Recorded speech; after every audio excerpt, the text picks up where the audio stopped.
अस्सलाम वालेकुम। मैं आपका मेज़बान समी इब्राहिम और आप देख रहे हैं हमारा यूट्यूब चैनल। वज़ीर आज़म ने कौम से ख़िताब किया, सारे मामलात को खोल कर रख दिया।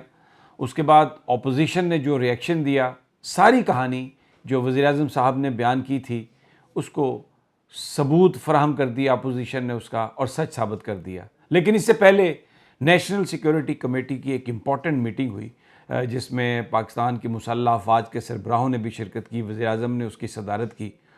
उस कमेटी की मीटिंग में खुलकर इस मौजू पर बात हुई और वो लेटर, वो मरासला जो अमेरिका से आया था जिसका अपोजिशन मजाक उड़ा रही थी, नेशनल सिक्योरिटी कमेटी ने उसको तस्लीम कर लिया कि ये असली है और पाकिस्तान की अस्करी क़यादत ने इस बात, वज़ीर आज़म साहब की ये बात और जो उस ख़त के जो मंदरजात थे उसको दुरुस्त तस्लीम किया। और उसके बाद उन्होंने एक प्रेस रिलीज़ भी जारी किया, एक इलामिया जारी किया और उस इलामिया में इस बात की तस्दीक की गई कि ये जो ख़त है, ये जो मरासला है, ये पाकिस्तान के अंदरूनी मामलात में एक मदाखलत है।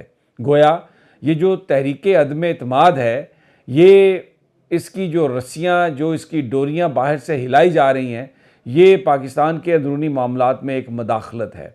यानी जो ज़बान इस्तेमाल की गई, क्योंकि उस ख़त में मैं पिछले कितने वीलॉग्स में मैं आपको ये बता चुका हूँ कि उस ख़त में तहरीक अदम एतमाद का ज़िक्र है और ये कहा गया कि ये अदम एतमाद अगर कामयाब ना हुई तो पाकिस्तान को नुकसान होंगे और इमरान का जो जाना है ये बहुत ज़रूरी है पाकिस्तान और उस मुल्क की, यानी अमेरिका की दोस्ती के लिए।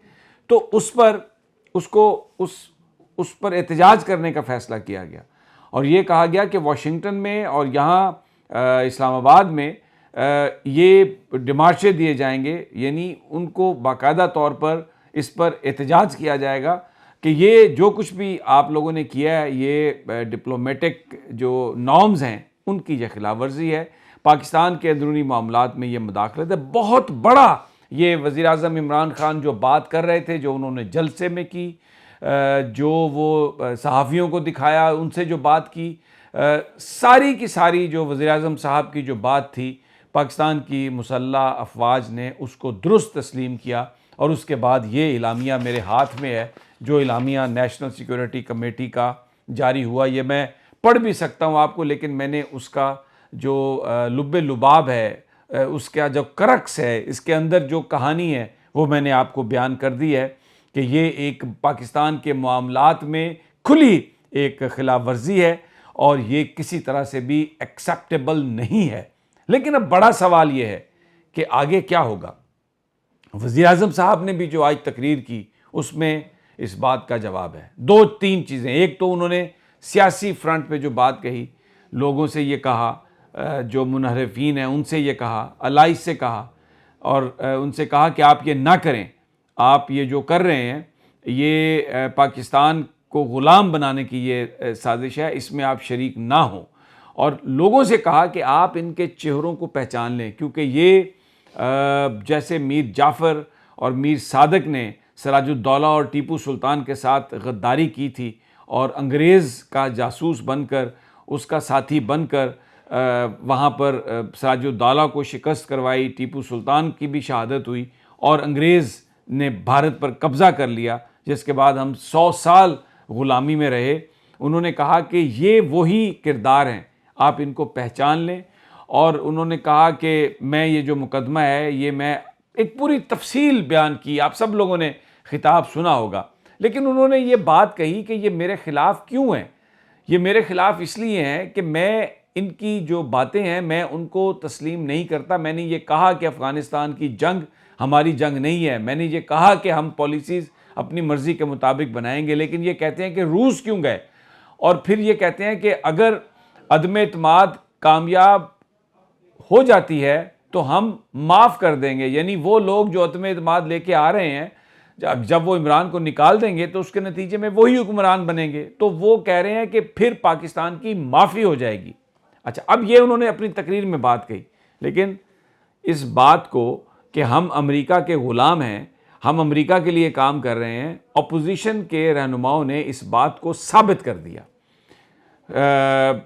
ख्वाजा आसिफ, शाहिद खान अब्बासी और ख्वाजा साद रफ़ीक, इन्होंने प्रेस कॉन्फ्रेंस की, इन्होंने रिएक्शन दिया इमरान खान की तकरीर पर, और उस तकरीर में उन्होंने ये कहा, ख्वाजा आसिफ ने, कि अमेरिका पाकिस्तान का दुश्मन नहीं है, अमेरिका पाकिस्तान का मुखालिफ नहीं है, अमेरिका हमें कंट्रोल करने की कोशिश नहीं कर रहा। अगर अमेरिका दुश्मन होता तो हम ग्रे लिस्ट की बजाय ब्लैक लिस्ट में होते।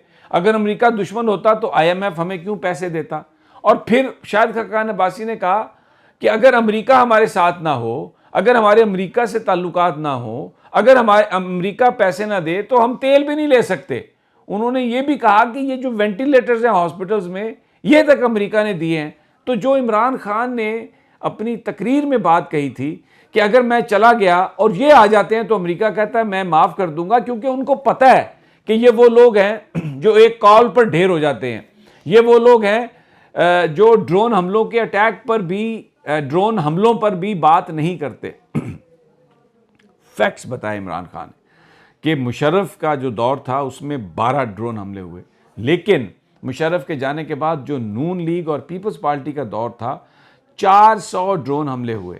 और आसिफ अली जरदारी ने अमरीकियों से ये कहा कि अगर ड्रोन हमलों में सिविलियन भी मरते हैं, अगर कोई पाकिस्तानी भी मरते हैं, तो मुझे इसकी कोई परवाह नहीं, आप ड्रोन हमले जारी रखें। अब जो वज़ीर आज़म ने बात कही वो इन अपोजिशन के रहनुमाओं ने अमेरिका की तारीफ करके अमेरिका को पाकिस्तान का दोस्त बना के उसको साबित कर दिया। अब ये साबित हो गया, अब ये क्लियर है जो खान ने बात की। जैसे ही खान जाएगा तो फौरी तौर पर शहबाज शरीफ अगर हुक्मरान बनते हैं और ये मुस्लिम लीग नून की और ये जरदारी की हुकूमत आती है तो अमेरिका से ताल्लुकात टिच बटन हो जाएंगे। और वो आपके साथ, क्योंकि ये वो लोग हैं जो अमेरिका के मफादात की निगरानी यहाँ पर करेंगे और पाकिस्तान में फिर दोबारा वही एक ग़ुलामी का जो तौक है वो पाकिस्तान के गले में। और हम जो एक तसव्वुर करते हैं या हम ये जो सोचते हैं कि एक आज़ाद हुक्मरान, एक आज़ाद पाकिस्तान बन के रहे, बड़ा मुश्किल। अब सवाल है कि होना क्या चाहिए। तकरीर हो गई, लेकिन इसकी इन्वेस्टिगेशन क्या होनी चाहिए। अब पूरे मुल्क में ये डिमांड आ रही है और ये जो हमारे हाजिर सर्विस लोग हैं, जो रिटायर्ड लोग हैं, उन सब की तरफ से ये डिमांड आ रही है कि इस वोट ऑफ कॉन्फिडेंस से पहले इस बात की तहकीकात होनी चाहिए।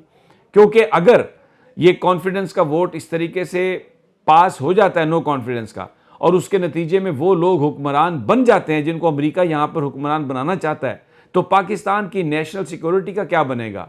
क्या ये लोग पाकिस्तान के न्यूक्लियर राज भी बेच देंगे?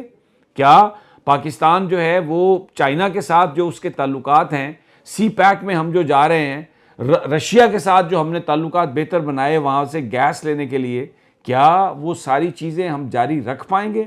लेकिन ये बड़े अहम सवाल हैं। और एक डिमांड इस वक्त हो रही है कि general Qamar Javed Bajwa, chief justice of Pakistan, इसकी बाकायदा इन्वेस्टिगेशन करवाएं। और जब तक ये इन्वेस्टिगेशन नहीं होती, चीफ जस्टिस साहब इस हवाले से कोई ऑर्डर्स पास करें कि ये जो तहकीक, ये जो वोट ऑफ नो कॉन्फिडेंस है, ये उस वक्त तक इस पर वोट ना हो जब तक ये तहकीकात ना कर ली जाएं। क्योंकि अगर ये जो साजिश, अगर ये अमेरिका की साजिश के नतीजे में हुकूमत तब्दील होती है तो फिर बिल्कुल ये अगरतला साजिश केस का रेपुटेशन होगा।